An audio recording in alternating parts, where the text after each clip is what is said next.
Match লাইফে মেহমান মানে কি বলবো আর, মেহমানের নাম শুনলে ভয় লাগে ম্যাচ লাইফে। এই যে বেগুন ভাজি করতেছি, কলেজ থেকে ফিরেই শুনি আসবেন একজন মহারানী, তো মহারানীর জন্য আবার রান্না শুরু করলাম আমি।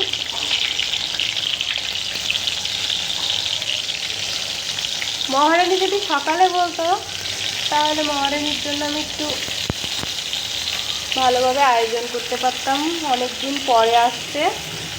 কিন্তু কি করব, কলেজের থেকে ঠিক যখনই বেরোইছি তখনই বলতেছে মহারানী আসবেন।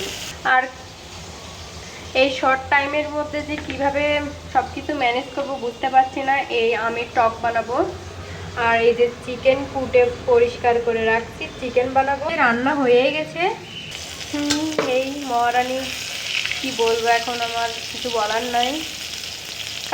কালকে থেকে বলছি তুই আসার আগে একটু বলে আসিস ভাই, তা না মহারানীর এখন সময় হয়েছে বলার।